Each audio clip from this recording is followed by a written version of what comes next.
মানে একটা ভাবে আছে, তারপরে কপালের মধ্যে ঘাম আছে, কালেমা পড়ে মারা গেছে, চোখটা খোলা থাকলেই তাকে খারাপ মৃত্যু বলা যাবে না। আরেকটা জিনিস আপনাকে বলি, আপনার মৃত্যুর সময় আপনার মুখ দিয়ে কোন কথাটা বের হবে এটা বোঝার জন্য একটা গুরুত্বপূর্ণ পয়েন্ট আছে কিন্তু, যে আপনি যখন মারা যাবেন আপনার মুখে কি কালেমা আসবে? আপনার মুখে কালেমা তখনই আসবে যখন আপনি কালেমার সাথে থাকবেন, কোরআনের সাথে থাকবেন। আর যদি কালেমার সাথে কোরআনের সাথে না থাকেন তাহলে আপনার মুখে কালেমা আসবে না। আমরা যখন দেখবেন রাস্তা পিচ্ছিল হয়ে আছে, হঠাৎ আপনি পড়ে যাচ্ছেন, পিচ্ছিল রাস্তায় হুট করে পড়ে যাচ্ছেন, তখন অনেকে বলে লা ইলাহা ইল্লাল্লাহ, ইন্না লিল্লাহ, লা হাওলা ওয়ালা কুওয়াতা ইল্লা বিল্লাহ। দুনিয়াতে বিপদের মুখোমুখি হলে প্রথম যে বাক্যটা আপনার মুখ থেকে বের হয়, আপনি যখন মৃত্যুবরণ করবেন, মালাকুল মাউত যখন আপনার কাছে আসবে, ওই শব্দটাই কিন্তু আপনার মুখ থেকে সাধারণত বের হবে, কারণ ওটাও বিপদ এটাও বিপদ। আপনি পড়ে যাচ্ছেন অথবা রোড অ্যাক্সিডেন্ট হতে লেগেছেন, গাড়ির সাথে গাড়ি লেগে গেছে, অনেকে দেখবেন মুখ দিয়ে অটোমেটিক বের করে ফেলে ইন্না লিল্লাহ, কি হলো, লা হাওলা ওয়ালা কুওয়াতা ইল্লা বিল্লাহ, লা ইলাহা ইল্লাল্লাহ, সুবহানাকা ইন্নী কুনতু মিনাজ জালিমিন, এরকম আমরা বলে থাকি। তো যদি মনে করেন এরকম কোনো শব্দ আপনার মুখ থেকে বের হয়, জানবেন যে মৃত্যুর সময় আপনার এই ধরনের শব্দ বা বাক্য আপনার মুখ থেকে বের হওয়ার সম্ভাবনা রয়েছে।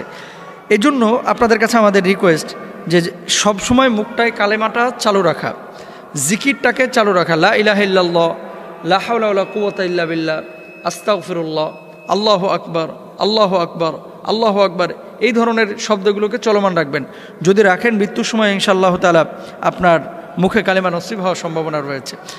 আর চোখ যারা খোলা রাখেন বা মৃত্যুবরণ করার পরে চোখগুলো খোলা যখন দেখবেন মৃত ব্যক্তির, এটাকে খারাপ কিছু ভাববেন না, চোখটাকে খুলে দেবেন, হাতগুলোকে শরীরের সাথে মিশিয়ে দেবেন বা হাতগুলোকে সোজা করে দেবেন, পা যদি বাঁকা হয়ে থাকে পাগুলোকে সোজা করে দেবেন, আঙ্গুল যদি বাঁকা হয়ে থাকে যদি সম্ভব হয় আঙ্গুলগুলোকে সোজা করে দেবেন। নাকের মধ্যে কানের মধ্যে আপনারা অনেক সময় তুলা দেন মৃত ব্যক্তির, কেন দেন? যে কান দিয়ে রক্ত পড়ে, নাক দিয়ে রক্ত পড়ে, তো রক্ত বা নাপাকি কোনো জিনিসকে আটকে রাখার জন্য আপনারা নাকে এবং কানে তুলা ব্যবহার করতে পারেন। নাপাকি যখন আপনার মৃত ব্যক্তিকে গোসল করেন, গোসলের সময় আপনারা অনেকে উঠান আবার শোয়ান, আবার উঠান আবার শোয়ান, এই উঠানো আর শোয়ানোর মাঝখানে আপনারা পেটে চাপ দেবেন যাতে করে নাপাকি থাকলে এই নাপাকিগুলো বের হয়ে যায়। সুতরাং মৃত ব্যক্তি তাকায়া থাকে কেন এটা আমরা জানলাম, যে সে তার রুহের দিকে তাকায়া থাকে। মালাকুল মাউত আসার পরে অনেক সময় এই মৃত ব্যক্তি যারা মারা যাচ্ছে তারা মালাকুল মাউতের কাছে আরেকটা রিকোয়েস্ট করে। সেই রিকোয়েস্টটা কি? ওয়ালাইসাতিত তাওবাতু লিল্লাযিনা ইয়ামালুনা সাইয়্যাত হাত্তা ইযা হাদারা আহাদাহুমুল মাউত। আমি তো মরে যাচ্ছি, আমি তো তওবা করি নাই, আমাকে তওবার একটু সুযোগ দাও। সেদিন সুযোগ দেওয়া হয় না। আরেকটা রিকোয়েস্ট করে, ওয়া আনফিকু মিম্মা রাযাকনাকুম মিন ক্বাবলি আইয়াতি আহাদাকুমুল মাউত ফায়াকুলু রাব্বি লাউলা আখারতানি ইলা আজালিন করিব ফাআসাদদাকা ওয়া আকুম মিনাস সালিহিন। আমি দান করতে চাই, আমার দানের একটু সুযোগ দাও। সেদিন আর কোনো সুযোগ দেওয়া হয় না। সুতরাং আমরা প্রত্যেকেই চাই কালেমা যাতে করে আমাদের নসিব হয়, প্রত্যেকেই আমরা চাই ভালো মৃত্যু। আল্লাহ তাআলা আমাদের সবাইকে ভালো মৃত্যুর তৌফিক দান করুন। আল্লাহ তাআলা আমাদের সবাইকে ঈমানের সাথে মউত দান করুন। অনেকে মৃত্যুর পরে যে কপালে আমরা লিখে দিই আল্লাহু এবং মোহাম্মদ কর্পূর দিয়ে অথবা সুরমা দিয়ে, এটা অথেন্টিক বা সুন্নাহসম্মত কোনো বিষয় না।